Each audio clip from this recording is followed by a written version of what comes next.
Pessoal, vamos falar sobre a situação lá na Ucrânia, o que se espera para os próximos dias. Parece que a Rússia acabou a pausa dela e vai atacar de verdade agora. Vamos ver o que a gente pode esperar disso daí. E também, hoje é o aniversário de 8 anos de um evento muito triste, o avião MH17 que foi abatido, um avião civil que foi abatido pelos russos ali na região de Donbás. Vamos entender esse assunto, né?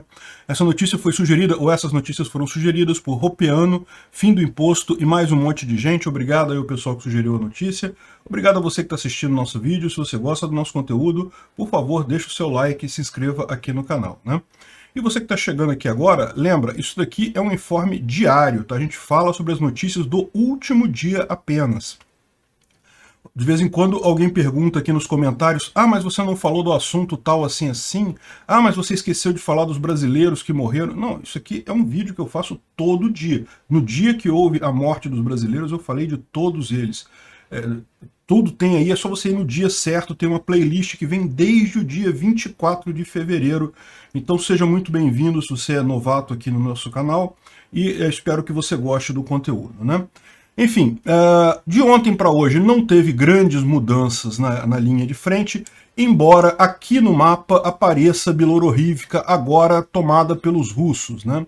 Como a gente falou para vocês, ontem inclusive eu mencionei isso, há uma certa discrepância sobre essa informação, se Bilororivka e a cidade também de Vermonk-Mianka, que é essa outra cidadezinha mais aqui abaixo, essas duas cidades estariam ainda em poder dos ucranianos, ainda estaria havendo luta ali, né? Inclusive tem um informe de hoje, aqui, ó, julho 17 de 2022, de que os vilarejos de Bilorokivka e Verkhomianka continuam a segurar a linha. Os russos estão tentando capturar eles, mas o exército ucraniano empurra eles novamente. Então, hoje está marcado vermelho aqui, mas tenha em mente, essa linha vermelha que está aqui é conforme indicam os russos. Pelos ucranianos, isso daqui ainda é território ucraniano, né? Bom, de qualquer forma faz pouca diferença no grande esquema das coisas, né? O importante vai ser notar daqui para frente, porque como a gente falou, os russos estavam numa suposta pausa que eles teriam feito após conquistar Luhansk, Severodonetsk e Lysychansk, e estariam numa suposta pausa, mas como eu falei para vocês, essa pausa muito coincidentemente aconteceu justamente quando os ucranianos começaram a atingir os depósitos de munição dos russos. Já havia relatos de falta de obuses na frente de batalha, de cartuchos, né, de projéteis lá para os obuses na frente de batalha. Então, pode ser que isso tenha sido um fator motivador para essa pausa que eles deram, muito mais do que qualquer necessidade de reagrupar, esse tipo de coisa, né? O fato é que agora eles falaram que é para valer, agora vamos começar a avançar de novo, vamos ver se eles realmente conseguem avançar alguma coisa, né? A aposta dos ucranianos continua a mesma, eles têm atingido os depósitos de munição e centros de controle na retaguarda. A gente vê alguns marcados aqui. Esse aqui até é novo, ó, explosões reportadas em Chaplinka e Chornobaivka na região Kherson. Então teve outro aqui também, aqui mais ao sul, aqui em Lazurny. Enfim, essa é a aposta ucraniana. Eles estão acertando com os HIMARS os depósitos de munição. Tem algumas imagens muito bacanas aqui. Esse daqui é a explosão lá em Alchevsk, que é essa explosão aqui. Alchevsk é uma cidade bem na retaguarda. Dá para ver que está longe aqui, isso aqui só com o HIMARS mesmo para acertar. O texto aqui não está muito bom, está dizendo que acertou a base no Trolleybus Depot. A história é a seguinte: Trolleybus é o tram, né? É aquele ônibus que tem aqui no Rio de Janeiro, acho que em outras cidades do Brasil tem também. Mas enfim, tinha um depósito que estava sendo usado como munição, como depósito de munição pelos russos. Dá para ver aqui a explosão bem grande aqui nessa região. Aqui tem várias imagens nesse vídeo aqui. Realmente foi uma explosão muito grande. Essa outra aqui foi a Adivka, também é aqui nessa região. Mais para cá aqui, deve ser essa outra aqui. Mas teve um outro detalhe também. Ontem, o Putin avisou que deu ordem para retomar Kharkiv. Eles querem todo o oblast de Kharkiv. Além de Donetsk, vão atacar Kharkiv também, né? Eu vou explicar por que ele falou isso. É totalmente impossível eles tomarem isso. Mesmo o oblast de Donetsk, é muito pouco provável que eles consigam. O oblast de Donetsk, para vocês entenderem, é essa linha tracejada que está aqui bem no meio do mapa, aqui, ó. ou seja, eles teriam que tomar tudo isso daqui, né? Mais de 40% do Oblast ainda está em mãos ucranianas, e tem várias cidades grandes aqui, Sloviansk, Kramatorsk, então seria muito difícil eles tomarem toda essa região aqui, né? Mas isso é o que propôs o Putin. E aí agora ele falou que além disso ele vai tomar Kharkiv também, o Oblast de Kharkiv, que é enorme aqui também, essa região toda aqui. E vamos entender por que ele falou isso mais adiante. Por hora, o que é importante entender é que ele fez um bombardeio aqui, ó, em Chuhuiv. Essa área aqui, ela já foi uma base russa, tá? Repara, aqui foi tudo retomado pelos ucranianos. Essa parte mais azulada aqui foi retomada pelos ucranianos. Os russos chegaram até aqui. E eles hoje fizeram um bombardeio grande aqui em Chuhuivka, né? Talvez para dizer, para dar o cartão de boas-vindas de que vão tentar tomar a região de Kharkiv. Mas é muito pouco provável, não tem nenhuma chance deles conseguirem Kharkiv. Mesmo Donetsk eu acho muito pouco provável, mas vamos chegar lá no que eles estão pretendendo mais adiante, né? O pessoal aqui do Instituto para Estudo da Guerra, ele colocou justamente que é o fim dessa pausa operacional que os russos fizeram, então agora a gente vai ter uma noção exata do quanto os HIMARS ucranianos estão machucando a logística russa, né? Veja, se você olhar aqui o número de fogos, né, no NASA FIRMS, que é aquele mesmo satélite da NASA que mede os fogos na Amazônia, vocês já viram essa história, né? Então, a imagem deles da frente de batalha mostra claramente uma quantidade grande de fogos aqui, que são justamente consequência de bombardeio, né, de luta, né? E se você reparar aqui, ó, no dia 6 de julho tinha bastante coisa. No dia 9 de julho já caiu bastante. No dia 10 de julho não teve quase nada, olha só, eu falei aqui explicitamente no dia 10 de julho que não teve quase nada. Aí dia 12 de julho também muito pouca coisa, né? 13 de julho também quase nada, 14 de julho, 15 de julho teve um pouquinho mais, mas ainda assim muito pouca coisa. E aí é que vem a grande questão. Os russos vão dizer que isso daqui tinha pouco bombardeio, né, pouca ação aqui, porque eles estavam na pausa operacional deles, né? Os ucranianos estão dizendo que eles tiveram pouco bombardeio porque eles estão perdendo muita munição. Essa pausa certamente serviu para eles também fazerem um rearranjo da logística deles, de forma que é esperado que eles consigam melhorar um pouco, né, durante algum tempo, até os ucranianos descobrirem onde estão os novos depósitos e destruírem os novos depósitos, né? Mas agora que a gente vai ver realmente, né? No dia 15 de julho, foi um pouco mais, mas ainda foi muito menos do que se você pegar aqui no dia, no finalzinho aqui no dia 6 de julho. Olha só, 6 de julho tinha muito mais coisa, né? Aqui no dia 15, tem um pouco mais do que nos outros dias, mas não chega perto do dia 6 de julho. Então realmente indica que pelo menos ontem eles não conseguiram recuperar esse poder de fogo. Vamos descobrir amanhã, na verdade, ou seja, vai ser ao longo do dia de hoje que eles vão coletar essas informações, e amanhã a gente vai ter uma visão que vai dar uma precisão muito boa se realmente esses ataques dos HIMARS foram efetivos, né? Agora, lembra, é o que eu falo para vocês também, tem que dar um desconto, por quê? O HIMARS ele atinge o depósito de munição que está lá atrás na retaguarda, mas a frente de batalha, ela tem depósitos na frente de batalha também, essa munição está distribuída pela frente de batalha. Então não é uma coisa que acabe rápido, tá? Então é esperado que, pode ser que pelos próximos dias a gente ainda veja um bombardeio grande dos russos, mas lembra, essa estratégia da Ucrânia é justamente encarecer chegar essa munição lá na frente, e isso a gente vai ver agora a partir dos próximos dias como é que vai ser o andamento disso daí, se a Rússia está muito mal ou se ela está só mal. Né, porque bem ela não está, mas que ela pode estar só mal, mas ainda conseguir fazer um bombardeio significativo na frente de batalha, ou pode estar muito mal, e nem com o retorno das atividades conseguir fazer nada. Né? Vamos ver isso nos próximos dias. Bom, algumas outras notícias excelentes. O ministro da Defesa ucraniano disse que vai receber projéteis ATACMS. A gente fez um vídeo sobre o HIMARS lá no canal Visão Libertária, em que eu expliquei todos os tipos de mísseis que tem, tudo que tem referente ao HIMARS e coisa e tal. E até agora os ucranianos só receberam mísseis do tipo GLRMS, que são mísseis de 80 km, vai até 95 km de alcance, e levam um payload muito bom, mas o alcance é 95 km, o que permite que, por exemplo, os russos, uma coisa que eles estão fazendo é trazendo o principal paiol, o depósito de munição deles aqui, para essa região aqui. Como é que é o nome da cidade? Tem o nome da cidade aqui. Stepanivka, essa cidadezinha aqui, bem na coisa aqui. Por quê? Porque daqui, se você medir para cá, dá mais de 110 quilômetros, ou seja, estaria fora da capacidade do HIMARS de 95 quilômetros, né? Então, tudo que estava em Melitopol, que estava nessa região, que eles estão transferindo para essa cidadezinha aqui, justamente para fugir do HIMARS de 95 quilômetros. Mas, como está dizendo aqui Oleksiy Reznikov, vamos receber mísseis de 300 quilômetros, né? E daí, ou seja, tudo isso aqui fica inútil, né? Os russos tentarem esconder a munição aqui em lugares mais distantes. E mais do que isso, chega em questionamento a questão da ponte da Crimeia. Passa a haver uma chance grande dos ucranianos derrubarem a ponte da Crimeia. Vai acontecer?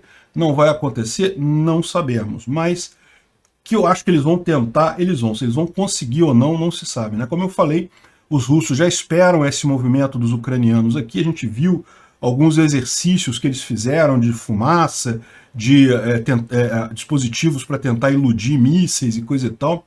Eles estão tentando esconder a ponte da Crimeia, né, de mísseis. E eles têm muitas defesas antiaéreas ali. Então, não sabemos se isso vai ter sucesso, mas que os ucranianos vão tentar, vão, né? Também tem um vídeo lá no Visão Libertária falando especificamente sobre a questão do por que a ponte da Crimeia é difícil de ser derrubada, né? Tem uma thread muito interessante aqui do Mick Ryan, que é um especialista em militar americano, falando que agora os próximos meses vão ser cruciais, né? Principalmente esse próximo mês agora, julho, agosto, né? Meio de julho até meio de agosto, vai ser crucial no destino dessa guerra, porque à medida que for chegando o inverno lá no hemisfério norte, e lá na Ucrânia, quando chegar setembro, outubro, a coisa já começa a esfriar. Então o espaço que eles têm agora, agosto, quando for depois de agosto, setembro, já tem que começar a planejar para o inverno, que já a coisa lá chega a Rasputitsa, que é uma chuva muito forte na época de outono e de primavera lá na Ucrânia, e a coisa toda se complica, né? Então vamos ver que ele fala sobre isso e fala que a opinião dele é a mesma que a minha, tem que ver o quanto que o HIMARS está conseguindo reduzir os depósitos de munição russos, né? E é muito importante lembrar que também que estão chegando mais HIMARS, né?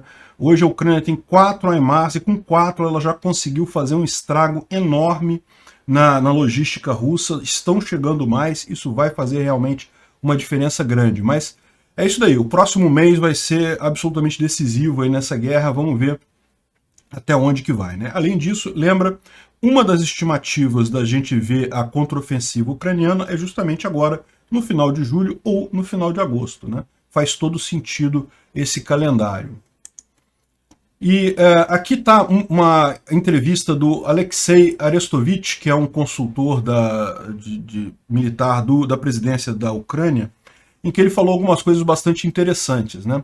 Ele está dizendo que recomeçou a ofensiva, e aí tem aquele negócio do Putin falando que vai pegar Kharkiv e não sei o que lá. A Rússia está mostrando os dentes, mas não é só isso. Olha só, a Sérvia também está ameaçando guerra com a OTAN se a Ucrânia não concordar com a paz. E segundo ele está lembrando, isso foi o mesmo que aconteceu em 2014, quando houve o acordo de Minsk, né? Vocês lembram, essa guerra, na verdade, começou em 2014, com a Rússia invadindo a Crimeia, tomando a Crimeia e essa região aqui de Donbás, né? E essa linha vermelha que vocês estão vendo mais forte aqui é justamente o acordo de Minsk, né? Ou seja, em determinado momento, a Ucrânia estava retomando, tá? Para vocês terem uma ideia, em 2014, Kramatorsk, Sloviansk, tudo estava na mão dos russos. Os ucranianos vieram, retomaram isso tudo aqui e iriam retomar tudo. Aí justamente os russos fizeram força e foi justamente começou com a Sérvia ameaçando guerra e não sei o que lá, aí fizeram um acordo e aceitaram fazer um cessar-fogo e congelou essa linha temporária, né? Não, depois a gente resolve isso, vamos parar de brigar aqui.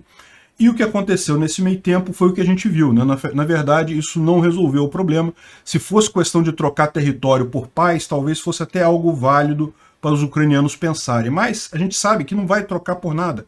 Se os russos querem agora de novo fechar essa linha aqui, falar, não, vamos fazer um acordo agora, parar aqui a guerra, mas a gente sabe que vai ser só uma questão de tempo para eles retomarem essa guerra. Esse jogo eles já entregaram, né? E, no final das contas, o que é a importância disso daqui, né? Os russos não têm como manter esse território. Já falei para vocês, eles não têm como manter. Eles estão fazendo um esforço de guerra enorme, em que, repara, eles não conseguem avançar, não conseguem nem conquistar mais coisa aqui. É tudo para manter esse território. Então, no final das contas, eles sabem que só um acordo de paz salva eles, né? E é o que eles estão querendo fazer agora. Então toda essa briga, esse negócio de dizer que vamos pegar Kharkiv, vamos pegar Donetsk inteira, vamos bombardear a cidade, matar civil e coisa e tal, é a Rússia querendo forçar um acordo de paz para fazer um cessar-fogo. Felizmente não vai haver esse tipo de coisa, né? Repara como é que a opinião dele, na verdade assim, a minha opinião está muito parecida com a dele, né? Ele está falando aqui que a Rússia ainda tem capacidade de atacar, mas o pico de poder dele foi há um mês atrás, então vai ser decrescente daqui para frente. E Kharkiv, a Rússia botou um BTG inteiro preparando para atacar, ou seja, eles vão tentar atacar Kharkiv. Por quê? Porque eles acham que vão conseguir tomar Kharkiv? Não, eles sabem que não vão conseguir tomar Kharkiv. O problema é, eles precisam infligir dor, eles precisam causar dor nos ucranianos para tentar levar eles para a negociação. Essa é toda a estratégia russa nesse momento, né? E ele menciona um outro fato também que é muito importante da gente ressaltar, que foi a visita do Biden ao Oriente Médio, né? O Biden esteve em Israel, esteve na Arábia Saudita e fechou alguns acordos muito importantes lá, principalmente o aumento da produção de petróleo, ou seja, a Arábia Saudita concordou em aumentar a produção de petróleo. Para eles isso é muito fácil, justamente isso deve cair, deve diminuir o valor, o preço do petróleo, o que vai aliviar o mundo todo e vai deixar a Rússia numa situação muito pior, né? O petróleo, o óleo é a única coisa que a Rússia tem de trunfo nessa guerra ainda, e está cada vez menor esse trunfo dela. Até a Alemanha, que é o pior dos países, já diminuiu para 25%. Aqui, ó. Até a Alemanha já conseguiu diminuir a dependência de óleo russo de 40% para 25% em 2 meses. Ou seja, foi muito rápido, né? É lógico, a Europa está passando um aperto com energia, vai ser um inverno difícil por questão energética lá na Europa, não tenha dúvida, mas repara, essa mudança veio para ficar. Ninguém mais daqui para frente vai confiar na Rússia para dependência de petróleo. A Rússia tem petróleo para caramba, não vai conseguir vender para ninguém. Isso é o tipo de dano que o Putin causou com essa guerra, né? Aos próprios russos. Bom, uma notícia ruim, um avião de carga ucraniano AN-12BK, que é um daqueles aviões grandes. A Ucrânia é meio especializada nesse troço. Tinha aquela companhia Antonov, que tinha o Miria, né, que era um avião gigantesco, mas ela é especializada nesse tipo de coisa. Ela tem outros aviões grandes também, de carga. Infelizmente, um desses aviões caiu na Grécia e acabou matando toda a tripulação. É realmente uma pena isso. Eu já vi alguns russetes por aí falando, dizendo, ai, tá vendo aí? Olha um carregamento ocidental que estava indo para a Ucrânia, acabou de desaparecer, acabou de destruir os HIMARS que estavam indo para a Ucrânia, coisa e tal. Não, isso aí não era arma indo para a Ucrânia, eram armas indo da Sérvia, na verdade não era para a Jordânia, era para a Indonésia, se não me engano, Bangladesh. Estava indo para Bangladesh, passaria por Jordão, faria uma escala em Jordão, e é fácil de ver que é isso mesmo, porque não faria sentido um avião que saiu da Sérvia ir para a Ucrânia. Se o avião saiu da Sérvia e foi para a Ucrânia, ele não passaria pela Grécia, né? Ele passou pela Grécia justamente porque ele estava indo lá para Bangladesh, ia fazer uma escala na Jordânia e daí ia até Bangladesh, lá perto da Índia, né? Então, ou seja, ao contrário do que os russetes estão falando por aí, não tinha nenhum armamento para a Ucrânia nesse avião, né? Tinha armamento, era um armamento militar que estava no avião, mas era armamento de outro país, nada a ver com a guerra da Ucrânia. E esse aqui eu estou mostrando só porque o Putin não gostou dele, né? O Putin é um homofóbico, todo mundo sabe disso, né? Provavelmente é enrustido, por isso que tem essa dificuldade de assumir as coisas, fica criando confusão assim, né? Mas não tem nada a ver isso aqui não, eu estou mostrando só porque eu sei que ele não gostou, então eu faço questão de mostrar. E como eu falei para vocês, um dos grandes problemas para a Rússia nessa guerra, uma das grandes derrotas da Rússia nessa guerra foi perder totalmente o seu soft power, né? Poder de influência, aquele poder que não é pela força, o poder de você convencer a pessoa, de você conversar com a pessoa, você fazer acordo com a pessoa. Quem vai fazer acordo com a Rússia agora? Quem vai aceitar palavra de russo agora, depois desses atos inomináveis que a Rússia tem feito lá na Ucrânia, né? O Zelensky falou isso numa reportagem lá na Ucrânia, e ele tem toda a razão nisso daí. É claro que a Rússia jogou a imagem dela no buraco. E um caso desse que já tem 8 anos é o caso do Boeing MH17, um Boeing que viajava com 300 pessoas passando por cima do território ucraniano, um Boeing civil, Boeing de passageiro. Estava indo de não sei onde para não sei onde, mas não tinha nada de militar ali. E aí os mercenários russos que criaram a suposta, entre aspas, República Separatista de Donetsk, atiraram no avião, derrubaram o avião, e é lógico, a Rússia nega isso, mas olha só, aqui ó, os caras comemoraram em cima dos destroços do avião. Isso aqui, essa foto foi tirada, depois foi apagada, tá? Essas fotos aqui saíram, foram divulgadas nas redes sociais da tal República de Donetsk, e os russos aqui comemorando, tá vendo? É russo mesmo, isso aqui não é ucraniano separatista, não, é russo mesmo, os mercenários russos que estavam lá, que derrubaram o avião e estavam comemorando aqui. Aí depois a Rússia veio com uma que não foi a gente não foi isso não sei o que lá, a gente descobriu-se que era um Buk, essa arma aqui, né, que eles não teriam. Aí a Rússia falou, não, a gente não tem Buk, não usamos Buk nas províncias separatistas ali, coisa e tal. Aí, curioso, tiveram que apagar um outro tweet onde mostrava justamente que eles tinham recebido um Buk da Rússia, o regimento estava agora com o controle de Donetsk, e tinha recebido um Buk, né? Então agora tiveram que apagar esse tweet também, para não dar na cara que sim, foram eles, é óbvio que foram eles. Até hoje a Rússia nega isso daí, né? Bom, algumas curiosidades aqui só engraçadas, né? Houve uma feira de robótica na Rússia, e a principal atração seria um robô em tamanho humano, né? E todo mundo ficou impressionado como é que a Rússia está avançada com um robô em tamanho humano, até que eles tiraram os vídeos do ar, porque ficou muito na cara depois. Aqui, dá para ver que tem o pescoço de um mané lá dentro do robô, né? O Elon Musk já fez isso também. Bom, isso aqui é uma propaganda do grupo Wagner chamando gente para lutar na guerra, né? E né, se você tiver interesse em lutar na guerra, tá o endereço aqui a favor dos russos e coisa e tal. E na propaganda eles botam um soldado carregando uma lava-louça. Para você ver o que eles querem convencer os russos a fazer, né? Realmente é uma tristeza isso. Aqui é um desenho animado criado na Ucrânia, mas em russo, e fala sobre um evento da China invadindo a Rússia para salvar a Rússia do fascismo. Ou seja, na verdade eles fizeram um trocadilho para mostrar como é absurda a Rússia invadir a Ucrânia, supostamente para salvar a Ucrânia do nazismo e coisa e tal. Aí fizeram com a China invadindo a Rússia com o mesmo pretexto, né? E aí conta um monte de historinha e coisa e tal, e esse desenho, embora seja ucraniano, ele tem uma boa visualização na Rússia, o pessoal na Rússia gosta desse desenho, né? Pois é, ficaram com um recado lá. Essa foi ótima.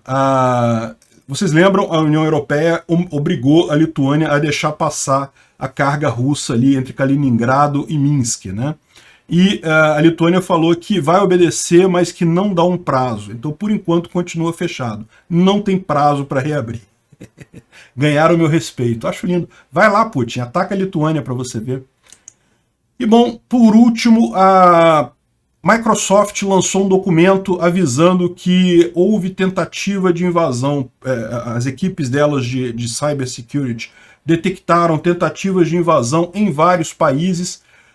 Estados Unidos, OTAN e Brasil, principalmente, foram os mais atacados pela Rússia, os mais visados pela Rússia, e 128 alvos nesses países, tudo feito por espionagem de Moscou, né?